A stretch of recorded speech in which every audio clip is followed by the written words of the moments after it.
ሩታ እሺ ለምን ነበር የደወልሽልኝ? አንቺ ልጅ እንድትደውልልኝ አልፈልግም። ደውልልኝ። ምን ቀረሽ? አይመለከትሽም ማለት ለምን ደግሞ አይመለከተኝ? ምን አገባሽ? ኤክስ ቢሄድ ምን አገባሽ ማለት አልገባኝም። እየመጣሽ ያለሽው እኮ አብርሃም ጋር ነው አይደል እንዴ? ከኔ ጋር አዲስ ህይወት እንደጀመረ አታውቂም እንዴ? አንቺ ራስሽ ኑሮ መኖር አትችይም እንዴ? አንቺ ጋር ማንም የደረሰ የለም። ምን ይፈልግ የመጣው እሱ ደርሰሽብኛል። ትሰሚኛለሽ? አብርሃም አሁን የኔ ህይወት ውስጥ ያለ ሰው ነው። ገባሽ? እስከዛሬ ድረስ ዝም ብዬሻለሁ ምናምን ብለሽ ካሰብሽ አይመለከተኝም። እንደፈለግሽ አስቢ። ግን እኔ የመጣሁት የልጅ አባት ጋር ነው።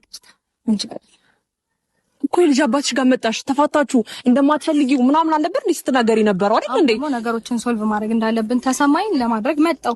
ረፍዷል። በጣም ብዙ ነገር ሞክረናል። ገባሽ? ህይወቴ ላይ እንድትገቢ አልፈልግም። እንድትነኪው እንድትደርሺበት አልፈልግም። የትኛው ህይወትሽ? ጀምረናል ህይወት። ደስተኛ መሆኑን ስታይ ነው እንደዚህ እየሆንሽ ያለሽው? ወይ ደግሞ ብሰጥሽ እንኳን እኮ እሺ ብለሽ እንኳን የእውነት እንኳን ከአብርሃም ጋር እኮ ብታረቂ ህይወትሽን መምራት የምትችይ ሲል አይደለሽም አንቺ። ገባሽ? ከሶስት ቀን ከአራት ቀን በኋላ እኚህ ብለሽ ነው ህይወቱን የምታበላሽው። ይመለከተኛል።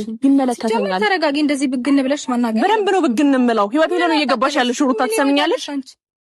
እየኖርኩ ነው ያለሁት ህይወቴን።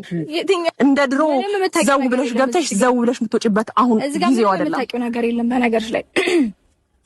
በአጭር ጊዜያቶች ውስጥ ነገሮች ሊቀየሩ አይችሉም። አንደኛ። ሁለተኛ ነገር ደግሞ ያው እንዴት ነው ኩራት ቢጤ ያጥቅቶት ነው እንጂ ልቡ ማን ጋር እንዳለ አይደለም። አንቺ ሁሉም የሚያውቀው ሰው ነው፣ ግልጽ ነው። ሜቢ አፉ ሊመስለው ሊናገር ይችላል። ምክንያቱም ሰሞኑን ካደረኩት ነገር አንፃር፣ ከዛ በፊት ካደረኩት ነገር አንፃር ተናዶ ምናምን አሁን የሚመልስልኝ ምላሽ ጥሩ ላይሆን ይችላል። ነገር ግን ልቦናው በደንብ ያውቀዋል፣ አንቺም ታውቂዋለሽ። ምክንያቱም ብዙ እኔ እና እሱ አንድ ላይ ለመሆን አመት አልፈጀብንም። ገባሽ?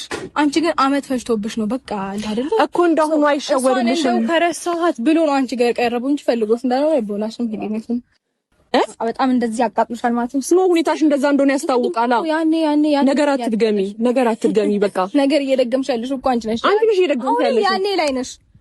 እኔ ደግሞ ከያኔ ወጥቼ አንቺ ነሽ እንጂ ያኔን እየደገምሽ ያለሽው አሁን ላይ መተሽ አብርሃም ህይወት ለማበላሸት ደስተኛ ሲሆን ረበሸሽ። እንደዚህ እንደሚያከብረው ሴት የምትወደው የምታፈቅረው ሴት እንዳለ ሲሰማት አንቺ ቀርጭሮሽ መጣሽ አይደል? በግድ ጎትቶ መውሰድ ማክበር አይደለም፣ እንደውም ንቀት ነው። አንቺ ነሽ በግድ ልትወስጂው እየመጣሽ ያለሽው። ቢገባሽ እኔ ነኝ ህይወት ብለሽ ንጥቅ አድርገሽ ወሰድሽው አንቺ እንጂ ነው አይደለም። ስለዚህ ከተፋታችሁ እኮ ቆየሽ። ላስታውስሽ እንዴ ከመፋታታችን በፊት ነው አንቺ እንደርጎ ዝም ብጥልቅ ያልሽብን። እንኳን ጥልቅ አልኩ ቢሆንም አሁን እኔ ጋር ነው አይደል እንዴ ያለው። በቃ አሁን እኔ ጋር ነው ያለው። ሩታ መጀመሪያ ወደ ነበረበት ይመለሳል። ብዙ እንደዚህ አትብገኝሽ። እያስጠናቀቅኩሽ ያለሁት አሁን ለምንድን ነው የምረጋጋው? ህይወቴ ውስጥ እንደዚህ ጥልቅ